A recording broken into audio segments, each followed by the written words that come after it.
Football is regarded as the #1 sport in the world, and rightfully so, because it evokes raw emotion. In Kakamega, the rise of Kakamega Homeboyz Football Club has birthed such a fan in the frame of Collins Lumumba, who has acquired a unique style of professing his love for his team. Steve Shitera caught up with him and filed this report.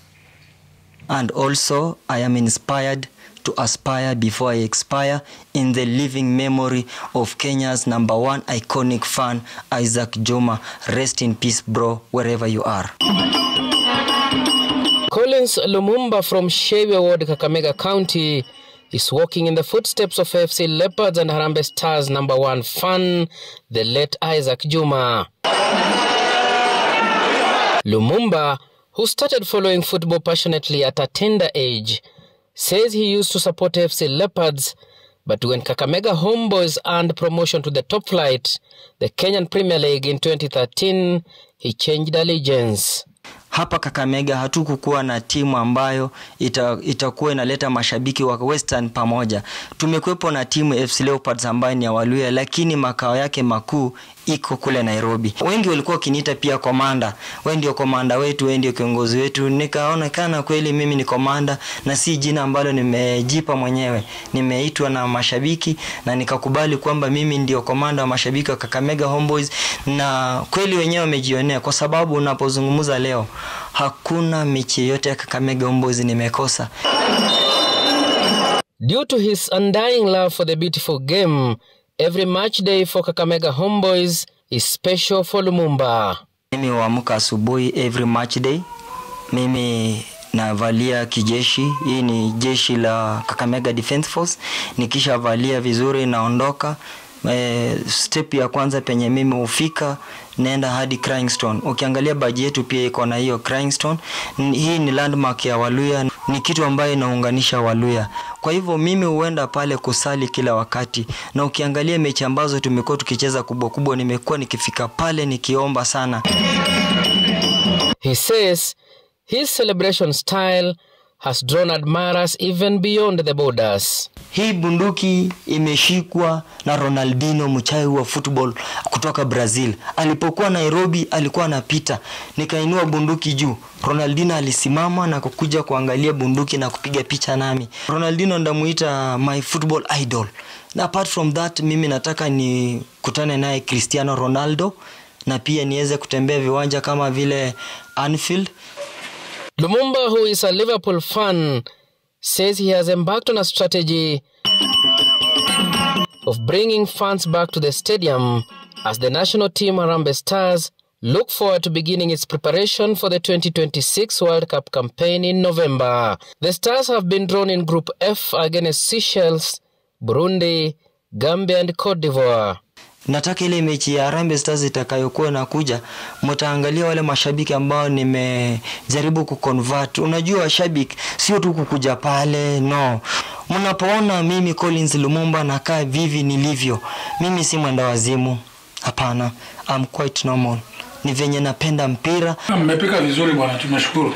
The 33-year-old, a husband and a father of 2, welcomed us to his one-bedroom rented house in Kakamega, the Ingo Way, and has a message to President William Ruto.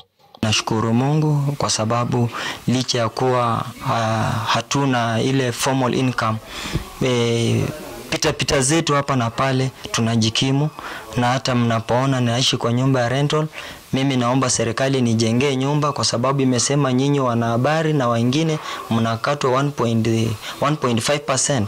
Kwa hivyo mimi nitaunga mkono hayo maneno iwapo ndakuwa wa kwanza kujengewa nyumba, na nitashukuru sana. Sasa wache tungoje serikali tujengee nyumba. Sports CS Ababu na Mwamba will facilitate Lumumba's travel to Libya for the Homeboyz CAF Confederation Cup return fixture against Al Hilal Benghazi in Benghazi on 27th August 2023, which they must win if they are to progress in the competition. Steve Shitera for Sporty Monday.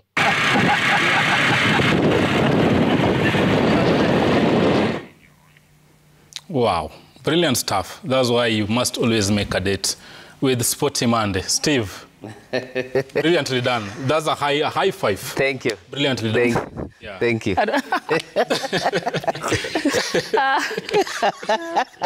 But we didn't see you eat the ugali bana. No, the funny bit is that I don't eat chicken. Oh, really? Yeah, I don't.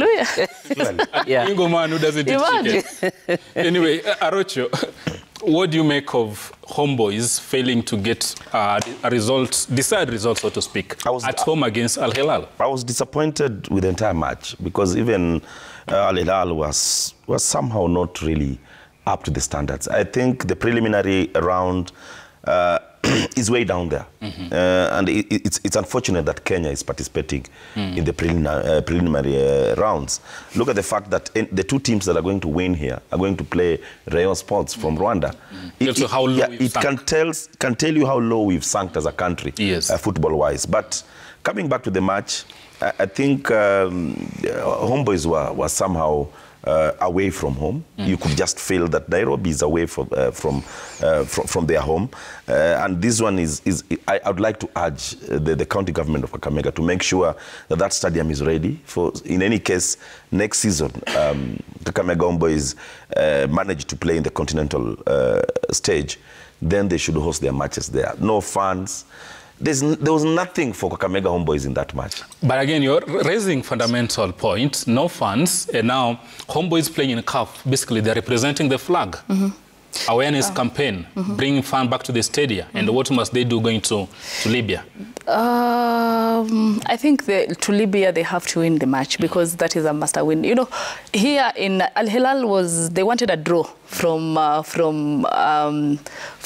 Kenya, and that is what they did. The barren draw for that matter. Yes, and the barren draw from that matter. So for them, they are playing home, the ground that they are so used to. I think it's going to be very hard for Kakamega Homeboyz. Of course, it's their first time to play such international matches. If I'm not wrong, they've done really well. But again, talking about the fans, and there was no even hyped anywhere, any hype anywhere, even in social media, maybe in the Kakamega Homeboyz, maybe Facebook page alone. But in social media, no one was hyping about Kakamega Homeboyz match. There you have it. The stadium is totally empty. So there was nothing that was being hyped. As we talk about Kakamega Homeboyz, even when we have the derby that we always hype, it was being hyped for almost 2 months. There's nothing that is going on with the fans that is supporting the fans to come back to the stadium. We have to go back and see how we used to hype the matches, like how we used to hype the matches so that the fans can come back to stadium like 10 years ago. We have to go back to the drawing board on how we can bring the fans to the stadium. Because if the fans were there at the Kakamega Homeboyz playing against Al Hilal, trust you me, the match Kakamega wangewin your game. Shter, in a minute, as we wrap up on Homeboyz, you spent like a week with the team in Kakamega, filing those features, and you got the pulse of the team. What must they do ahead of the return leg, and do they have a chance? I think what we are experiencing from this is clearly experience, because this is their first time at such a stage away from home, as Arocho puts it, because Nyayo Stadium sounded like they are in Benghazi already. And in my view, when Kevin Amwayo was withdrawn, I really sensed the danger, because he's that player who has that experience at such a platform. We should have pushed the youngsters forward. And I talked to Toto, and he told me that he made some good signings, and which were not ready for the assignment. And I believe, as Arocho said, this game was for Homeboyz to lose. And going to Benghazi, I believe they can rewrite history, because Arab teams, when they come to Kenya, the draw is a win to them, because even after the match I was there, the technical bench celebrated, because they knew that you come at home, we'll finish the game. I remember same confederation last season when Tusker was playing El Faxen of Tunisia. A draw here, they went to Tunis, they were beaten 2-0. So it paints a picture of how the outcome will be like. Now it sends us to the drawing board. How prepared are our teams? How prepared is FKF to handle the teams that perform well in Kenya. But again, when we are put on the continental platform, we fizzle out. We have a drawing board. You're saying we're going back to the drawing board. We didn't have that. We really need to have the drawing board. Yes. But again, seeing such a fund like Lumumba being supported to Libya, it is something that brings some inspiration, probably to the team, not to the level of 100%, but there is some energy. And I spoke to the CS. You see, Arocho does not have that monopoly yesterday. And he painted a picture of trying to support that movement back to the stadium. And I really welcome that. Let us own it as journalists, the Ministry of Sports, FKF. Let us have it as a national drive. Let us have the fans back to the stadium, whether it is Kakamega Homeboyz, whether it is Gor Mahia, because at this stage, Kakamega Homeboyz is representing Kenya. Just in 30 seconds, yes, 30 seconds. As you're saying, as journalists, as people outside there, they can let us drive this for fans to come where to the stadium. We're still waiting. I think the league starts in the next 3 or 4 days. Yeah.